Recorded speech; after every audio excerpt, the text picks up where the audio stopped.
Hi guys, welcome to another fantastic episode of Canadian Gamers, the #1 rated show on YouTube. I'm here with Jarrod the Legend, Nicole, and we're gonna talk about a few topics today like usual, but first I'll let Jarrod say a few words. A few words. Awesome. So the first, you always have that classic humor there. I try, I really do. The first game I want to talk about today is Halo Master Chief Collection, and there's a few reasons for that. We played it, I'm not sure if that's going to be the footage you're seeing, but we actually played that game earlier this week. We hyped it a lot, like a few months ago in one of our podcasts, because we've been huge Halo fans. And after playing that game, I was wondering to myself, does nostalgia play a huge part of our love for the Halo franchise? Because I don't know about you, but the first we started with Halo 2, we played a bit of Halo 2, and I wasn't really having that much fun, to be honest. And then we played Halo 3, and we did random things, like we just jumped into the middle of the game, and we were having fun just messing around there, killing ourselves, and doing various stuff with the Warthog and the enemy vehicles. So like I said, I was having fun, but it still wasn't like as great as I remember it. And that might make a bit of sense because though Halo 2 and Halo 3 are really old games, and I think FPS, they don't really necessarily age as well as other games when we are talking about single-player campaigns. And maybe when we try Halo 4, maybe that one will be a bit better, and I have no doubt that Halo 5, when it finally comes out, will be awesome, because I remember that I had a blast with the last single-player Halo campaign I completed, which was Halo Reach, which I still believe is the best one in the series. But then we went online and tried the multiplayer, and we couldn't get a match. It took us a lot of time to finally get a match, and there's been reports of tons of bugs and glitches and people trying to get matchmaking to work to no success. And I was extremely disappointed. We finally did get a match, and I had a blast playing that, because I always had a blast playing Halo online, but it seems to me like there's a lot of problems with this collection. Yeah, first, okay, that was a loaded not question, but whatever. Anyways, a lot of stuff to discuss there. So first off, I think you're right in saying that nostalgia definitely plays a key role in enjoying first-person shooters. Like, go back today and play GoldenEye 007. And unless you've been playing that like on a yearly basis, that is a very hard game to go back to just because of the control scheme. Think of this, it's a first-person shooter with one analog stick. And years ago, there was nothing wrong with that. I mean, that was just the way all first-person shooters were. But I think the same thing is true with Halo. Like, we were playing Halo 2, and right away we were like, well, how the hell do you run? And then, like me, I'm like, how do you aim? And then only realizing that, oh, it's only, a couple of guns that actually allow you to properly aim, and it's like, whoa, The thing that I was really impressed with right away was just the sheer smoothness of the game. It felt so smooth. It was like silky butter. And the footage you're seeing will be from the Master Chief Collection, but I'm not sure if it's going to be what Steven and I did, because I don't know how much of that is actually usable, because, like he said, we actually spent a hell of a lot of time in matchmaking there for a while. We spent like probably 10 minutes going back and forth trying to find a bloody game for the multiplayer, but I'm sure I'll add in all the single-player stuff and me constantly dying in the multiplayer just because. But yeah, no, I'm going to see, I really want to go, for the review purpose, I want to go and at least put on the original Halo and just play it, just like that, like with all the options turned on for tutorials and stuff like that. Like, go in totally fresh and see, does this hold up, or do the sort of old gameplay mechanics bring the experience down? There's no question that the matchmaking is all effed up right now, but I'm wondering how the actual campaign holds up if we were to do it, chapter 1 and then 2 and 3 and so on and so forth. But yeah, I do think, though, definitely that nostalgia plays a key role in that, and I am kind of curious myself to see how like Halo 4 holds up. The 4 should be fine because I know in that one you can sprint and things. So I think that one will be all right. Yeah, I'm really hoping they fix those online issues really fast because Halo 2 and Halo 3 and a bit of Halo 4 are some of my best online memories. Halo 2 was the first game in the franchise to come online, and Halo 3 I basically spent all my college years playing that one, so really hope, instead of going to school. Yeah, I really hope they fix those up because I always had a blast with Halo and I'm a bit biased towards that series, so... But before you go on, sorry, I don't want to cut you off. I just don't want you to go on. There's something that I did want to mention here, and I want people's opinion on this, yourself included. I'm kind of shocked that this game has problems, and here's why. This is essentially the equivalent of Nintendo releasing a new Mario or a new Zelda that doesn't work properly. Like, think of this. This is Microsoft's number one, by far. We're talking by leaps and bounds. This is their Mario. This is their, like, biggest franchise that they own. And they released, essentially, an incomplete package with broken matchmaking, which is one of the key, like, features of the game, and it's broken. Like, you know what I mean? Like, I can't believe this. This is almost like, you know, it's I can't really think of something for Sony, but for Nintendo, this would essentially be, okay, well, here's the new Super Mario Brothers. Well, don't worry, we'll patch it later. We'll get it up and running later. Or here's the Legend of Zelda, and yeah, you can't enter the last 2 dungeons. You know, I'm sorry, but we'll fix that afterwards. It just seems to me like this is incredible. This is actually a subject I wanted to talk about later on in this podcast, but we'll do it right away, why not? Because I was going to talk about a lot of games, like in the span of a few weeks, including Halo the Master Chief Collection, have been rushed to the market for whatever reason. Like, we're talking about games like Assassin's Creed Unity, even Call of Duty Advanced Warfare, and for Far Cry 4, even people are reporting issues with those games that will be fixed down the line with patches, but some of these games are not talking about little fixes here and there. Like for Call of Duty Advanced Warfare, apparently on the PlayStation 4 version, some of the frame rate issues make the game almost unplayable in certain missions and some online sessions. Even Assassin's Creed from Ubisoft, apparently some characters' faces disappear completely during the game, so those are pretty big glitches that you know 100% that these developers were aware of when they released the game. If they weren't, like, who debugs these games? Because those are really easy issues to spot, and they decided anyway to release the games because they didn't want to miss the deadline. And that's a real issue we have today, because even though all of these can be patched eventually, that still doesn't excuse the fact that you're charging full price for something.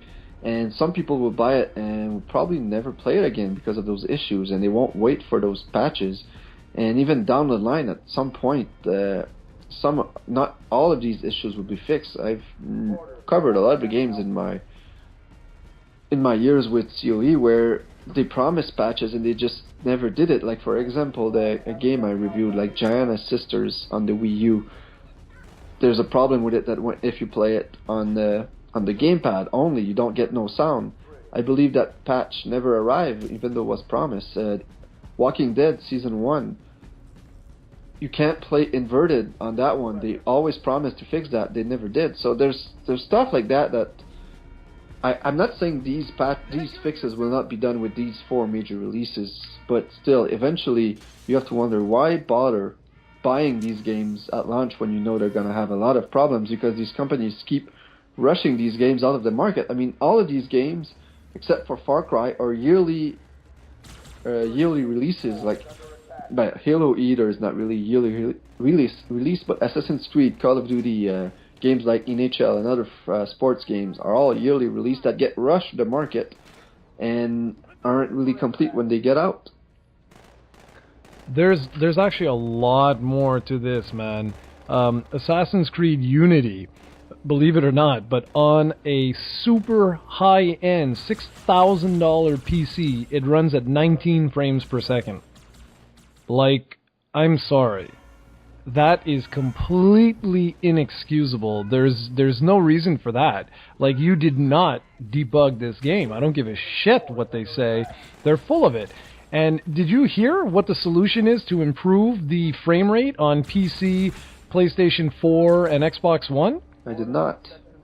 Okay, well, on all three formats, the frame rate is sub 30 frames per second, meaning that it's virtually unplayable because, like, it'll slow down to a trickle. And the best running one was the Xbox One version.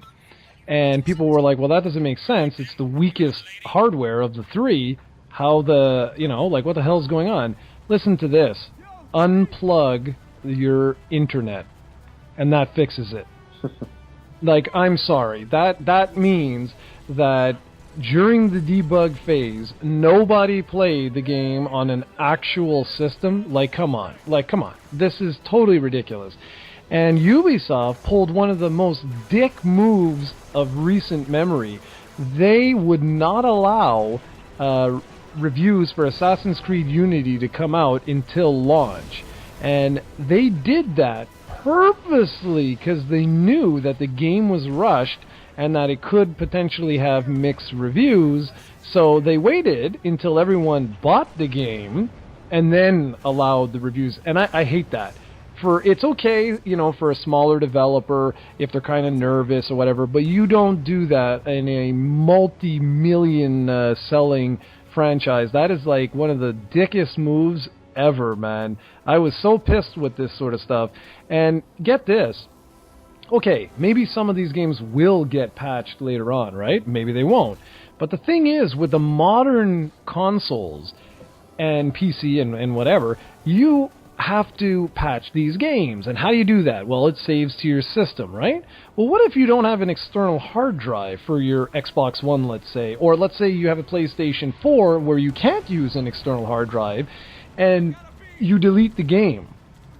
For, like, you need the space, so you delete the game from your hard drive, and you're like, oh, I'll get to it eventually. Think of this from, like, a lot of our user base is into retro games and whatnot, right? Well, imagine in 10 years from now, when those servers are gone, and you can't patch these games.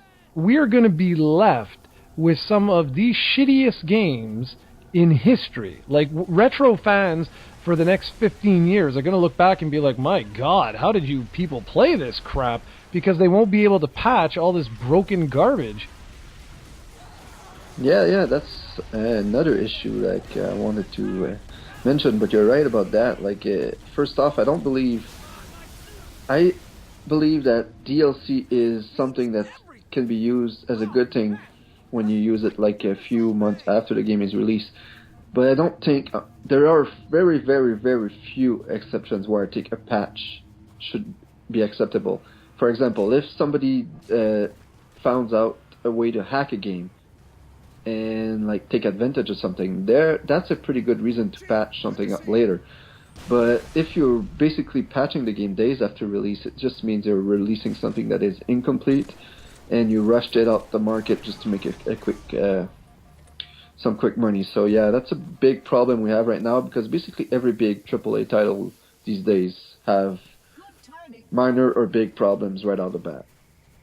Yeah, exactly. And I mean, this has been going on for years and years and years, decades actually, on the PC front. Like, it's normal on PC to experience this, but for consoles, this was the whole reason why people loved consoles. They went out, they bought a Super Nintendo game, they plunked it in their SNES, and it worked, and that was it. Like that was, there we go. That was complicated.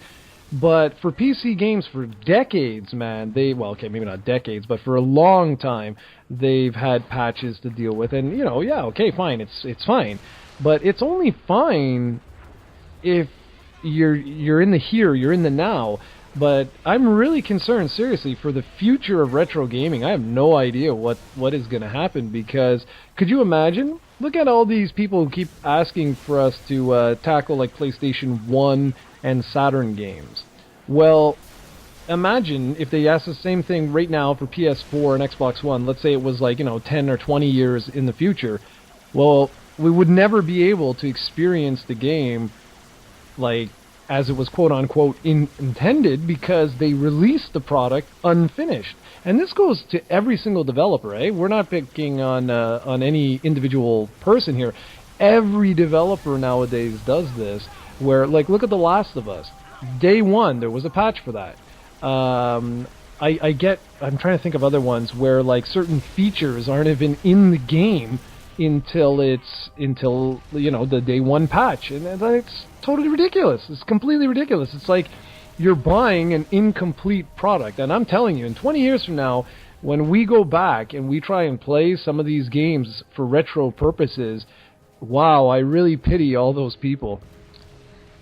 Moving on now, there are two major Nintendo releases today as of this podcast's release date. And one of those is Smash Brothers for Wii U, and the reviews just came out, and they did actually something pretty smart. They didn't release a final score because they want to experience the online portion of the game, so they're basically going to score it like 48 hours after the game's release to experience the servers and whatnot, which is smart. But from what the reviews say, this is going to be like in the high 9, close to 10 marks, because from what they say, this seems like one of Nintendo's best work so far, and I'm really, really hyped about this game. I know that a lot of my friends will want to play this during the holiday season, whenever everybody is back in town, so really looking forward to that, and seeing your thoughts and your review on this game, coupled with the amiibo features, so yeah, this is something to look forward to. When, you sure it's today? I thought the pre-order was told me for the 21st. The 21st is Friday. The podcast is released Friday. Oh! That's why I said what I said. That's funny. That's funny. You see, guys, this is what happens when you record these things in advance. Jarrod has brain farts. Awesome. Okay, yeah, he's right. He's absolutely right. I was going to say, I'm like, what the F? Am I crazy? Yeah, I'm actually really looking forward to actually tackling this game, because I get to give you all my noobish impressions. So that's going to be pretty cool. I'm actually really excited for that. Not so sure about how the amiibo is going to fit into all of this, but it was cool when I was playing Mario Kart and I noticed the amiibo icon that you can now use and stuff. I thought that was pretty cool. So I'm going to be doing a series of videos on amiibo, and then I'm going to see. I'm going to try and get out a review for Smash as fast as I can. I'm still working on the Bayonetta games. I did say I was going to cover those, and I will. I just haven't had very much free time. But yeah, anyways, so focusing on Smash Brothers, I'm actually really looking forward to this, and I did order just because I figured, well, it'll give us another video, and I got a really good deal on it. Paid $35 for the GameCube adapter and the GameCube controller thing. The Smash Brothers version. So $35, tax and shipping included. I thought that was a pretty good deal. So gonna do an unboxing of that, as well as for the amiibos, and there you go. And Nintendo's banking on this game a lot. There's supposedly been a huge amount of pre-orders, and this should pump up the Wii U sales, and hopefully, I think Nintendo's strategy right now is just bring the Wii U to a point where it's profitable until they announce their next system. It will probably come out in 2-3 years from now. So I think that's their strategy right now. Bring the Wii U to profitability and just hopefully drop the Wii name next time and start over. I think that's exactly what they're doing. And I think it's kind of, I wouldn't say obvious, but I mean, I think you can see it now. Smash Brothers is going to do really good. Next year we're going to have Zelda as their big holiday release, and I'm pretty sure that's going to do really good. I'm also positive we're going to have a 3D Mario either next year or the year after. So, I mean, I think that's exactly it. They're just going to ride this out now. They're going to let Smash carry them as far as they can. I believe next month they got the Toad game, which actually looks really fun. And yeah, I think that's just it. They're just going to ride this out for as long as they can. And then, yeah, I expect them to totally ditch the Wii name next time around. And the next game that came out today, and as for those like Jarrod, today means Friday, is Pokemon Omega Ruby and Alpha Sapphire. And yeah, you're right. I'm actually really hyped about those games. completed breeding 6 perfect Pokemon to my taste, so I'm going to start that game for the first time ever with 6 Pokemon that are actually going to be battle ready and usable in competition. So I'm really hyped about that. The review's already out. Nintendo Life gave it a 9 out of 10, and IGN gave it a 7.8 out of 10. And from what I've read from the review, it seems like a pretty solid game. Some of those problems mentioned are that it's a remake of an old game, so some of the newer advances to the series are not there. For example, they still use a lot of HM moves for you to advance during the game, and those sometimes are annoying because it's moves that you have to teach to your Pokemon that cannot be unlearned until later on. But for a guy like me, it's not really that big of an issue because, as we all know, we can actually delete those moves later on. And I play those games. I really adore the single player, but the real reason for me and for many players to play this series is because of the after the game, there's lots of like online stuff, and that's really the online community is the reason why I play these games. And my dog is actually really annoying right now. He wants to take part in this podcast apparently, so I'm losing my words now. But yeah, I'm looking for a certain word right now. The metagame, yeah, the metagame. That's what really interests me, and it looks like all the good stuff they brought to X and Y will be in here, along with a lot of new Mega Evolution. So this will be a day one purchase for sure, and look forward to a review of that sometime, probably in early December, mid-December, hopefully. And yeah, that's pretty much what I have to say about that. Well, this is probably the best news of the year. I can't tell you how excited I am. I mean, literally, I can't tell you. Alright, let's move on, because you obviously don't have much to say about this. This story is actually pretty interesting. It's something that I just saw a video that was reported by Alpha Omega Sin. And basically Walmart has this policy where they'll match any price you can from any other competition you bring them. And basically some smart people, maybe some who took advantage of the system, maybe even criminals if you want to say it like that, scam Walmart by bringing Sears had a bug in their online system where they said they were selling a Wii U and 3DS for $60 each. So some people actually brought that to Walmart and were able to buy some Wii U's and 3DS for $60, even though the ad was quickly removed from the website. And even other people created an Amazon store, sold a PS4 for $90, printed out that page, printed it to Walmart, and were able to walk out of the store with a brand new PlayStation 4 for $90. Like, talk about Black Friday. That's even way better than Black Friday. Sign me up. Yeah, you should try that. Yeah. Over here, they'd be like, sorry, that doesn't work. Get out. Yeah. And Watch Dogs is finally out for Wii U. Amazing. Hey, amazing. We thought it would never happen, but it is. I think it was released on the 18th in the States. And there's actually 2 DLC packs right off the bat, and I believe those will be the only DLC Wii U fans will get. And it's pretty much the last AAA title from third parties. We've already covered that, but I thought it was worth another mention. So yeah, Watch Dogs is available for Wii U. So if you only own a Wii U, it might be worth it.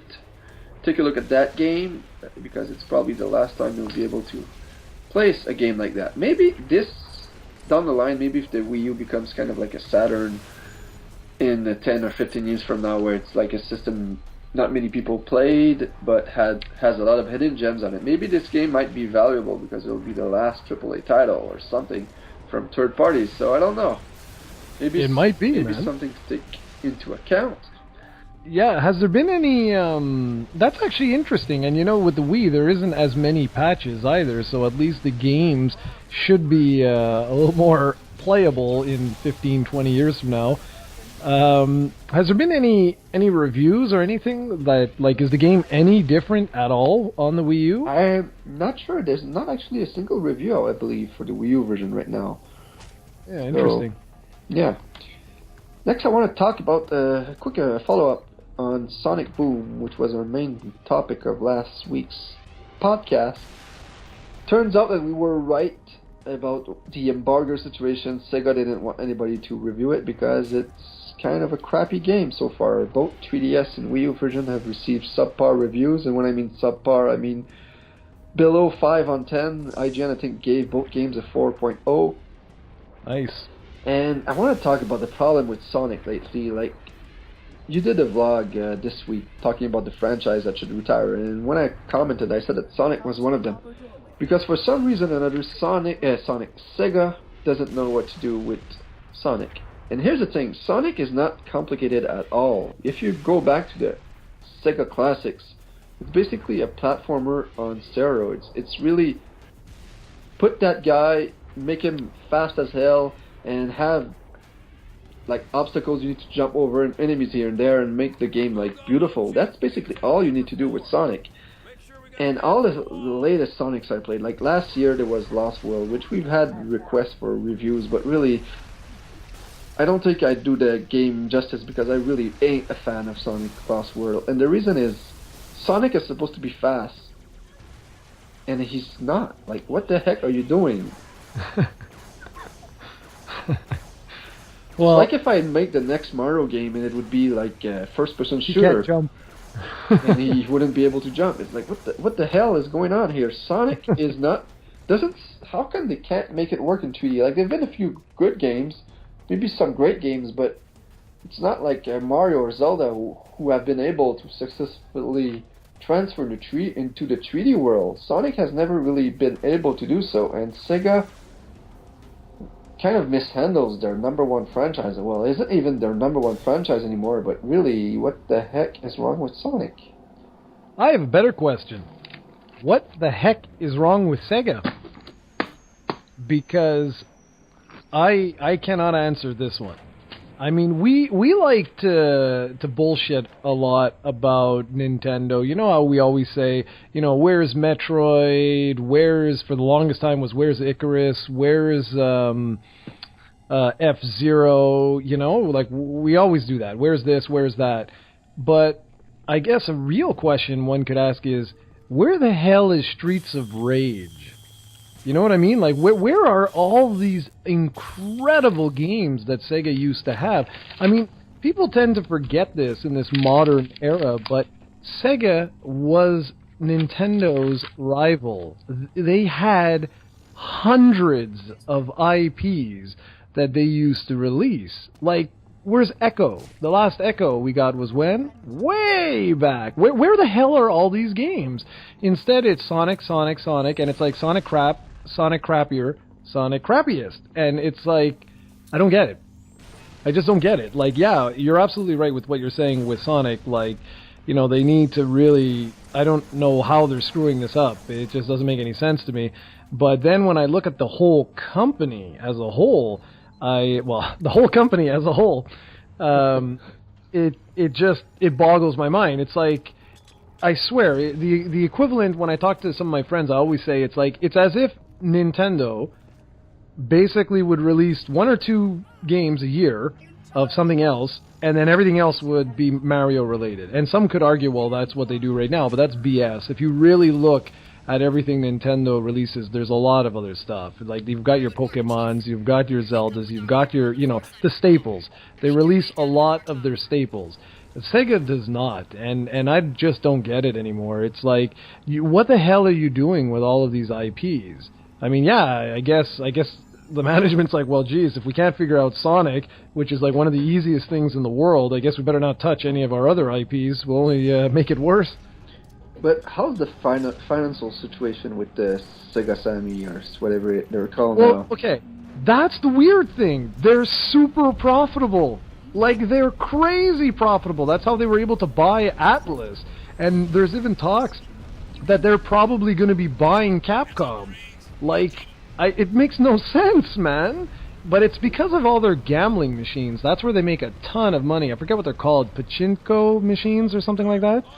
They make a ton of cash off of those things. So, I don't know, man. I don't get it. I truly don't get it. Alright, well, lastly, I have one game here called One Shambara Z2, and it's an import you're going to talk about for us. Yeah, basically, the reason why I wanted to import this one was because of all the hot chicks. No. It was because this game actually got a lot of controversy. I don't know if any of you are really paying attention to what's going on right now in the game industry in terms of basically all the sexualization that's been going on, where women are being depicted as damsels in distress, and it's actually a really sensitive issue right now where a lot of feminist groups are basically attacking any video game that does not have sexual equality. In some countries, they're even establishing like a sexual equality rating where they're going to rate your game and say, well, if you play as a man for 50% of the time, you should play as a woman for 50% of the time. And it's this huge thing. I think it's called GamerGate or something like that. Is what it's about. Now, if we tackle this subject as a whole, I'll give you my opinion. Personally, this is one where I don't see this. Like, I understand, yes, there should definitely be more of your Metroids, you know, where there's strong women, female leads that aren't sexualized. I 100% agree with that. But at the same time, I look at it that this is a form of fantasy. This is a form of entertainment.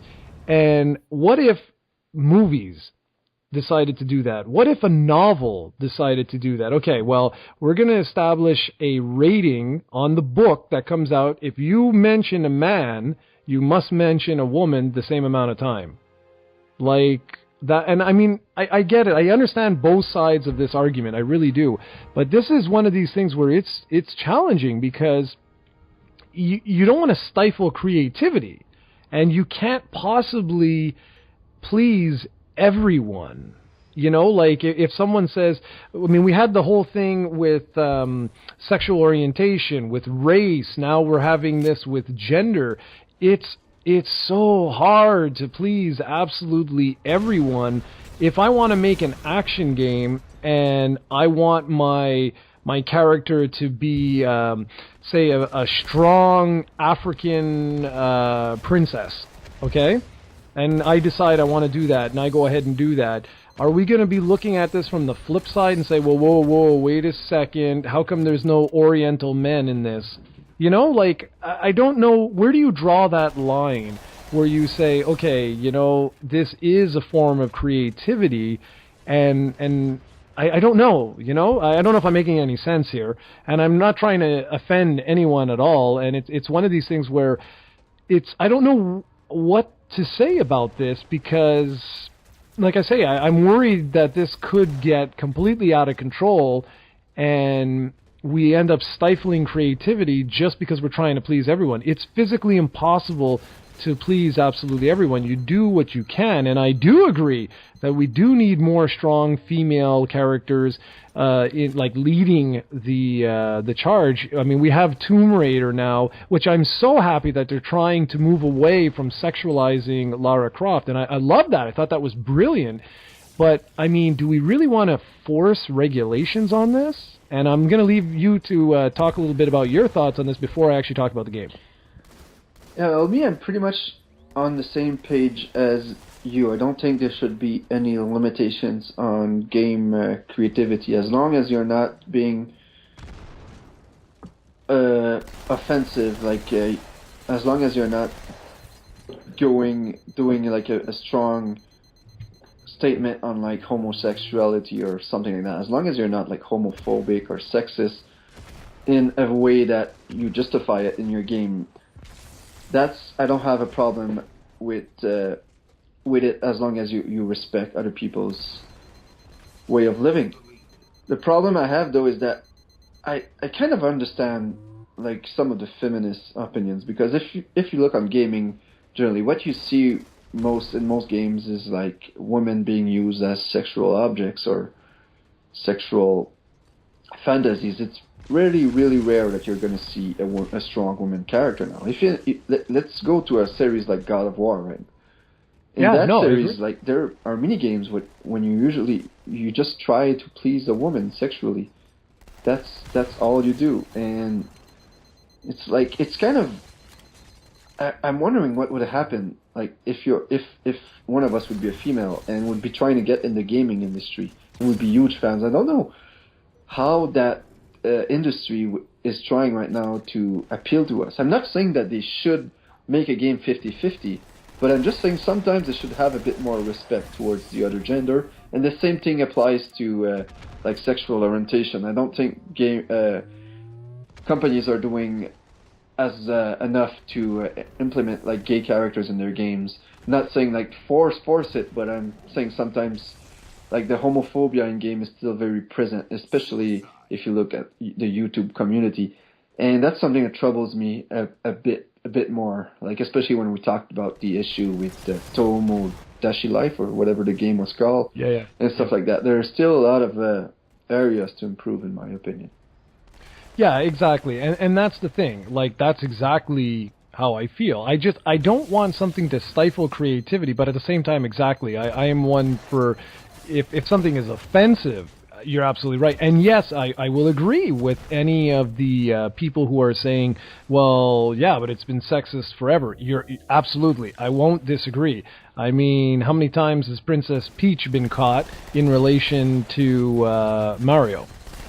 Like, it's, what, 100 to 1, basically?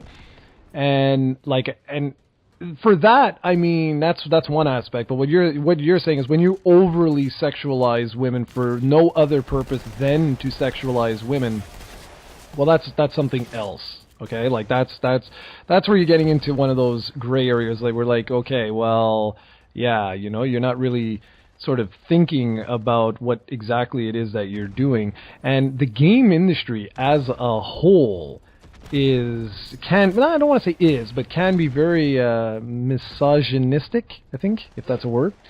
And that's something. I mean, look at Jade Raymond from Ubisoft. I mean, she could no longer go to game conventions because when she would come out, and she's a producer of these goddamn games, and she would come out and start talking about, like Assassin's Creed, right? And just because she's an attractive woman, everyone would be like hooting and hollering and all that kind of crap. Like, no, that's unacceptable. That this is a professional working in their field. What the hell kind of a message are you sending? You know, like, good Lord, guys. And so for that, I 110% agree. My only concern with this is with the stifling of creativity. I'm one of those people who I really don't want things to be, regulated to the point where we lose our identity of who we are. And I'm not talking about gamers. I'm talking about people in, like, society in general. It's why I don't want movies to have government regulations where they're like, no, you cannot do this or you cannot do that. Because then you never know. Like, would we have ever received The Matrix or, something like that? You never know. Anyways, you want to add any more on that before we talk about the game? No, go ahead. We've covered pretty much everything. Okay, so that whole thing is why I imported this game.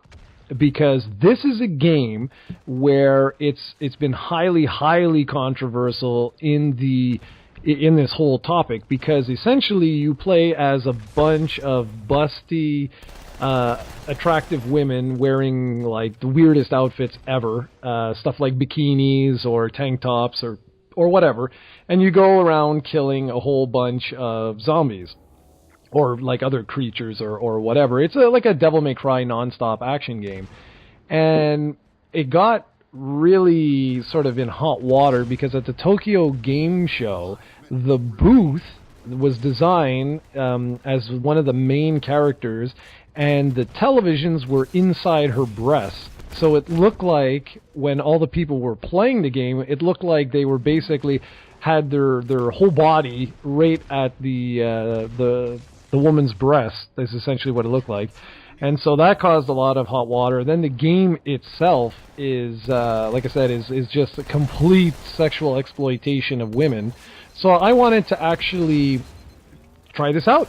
And not because I'm a dick, but because I wanted to see Was the how does the game treat itself? Does it go way too far, or is it just one of these things which is completely ridiculous for the sake of being a completely ridiculous game? And to give you an idea, there are a lot of games in this series. I believe there's like 7 or 8 of them. So this has been around for quite some time now.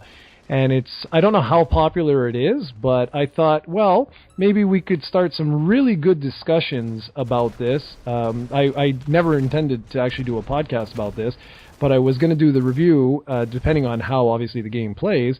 But I was going to do the review in such a way that hopefully I would get some comments about this particular issue, because I'd like to hear what you all have to say about this. Yeah, that sounds like a game that'd be a lot of fun to stay tuned for. I can't wait for the videos. I believe that's it for today's episode. We had a lot of fun recording this one. I hope you guys all enjoyed it. Feel free to leave a comment, and we'll see you guys in the next episode. Be sure to keep it locked to our YouTube channel. See you later. Ciao, guys.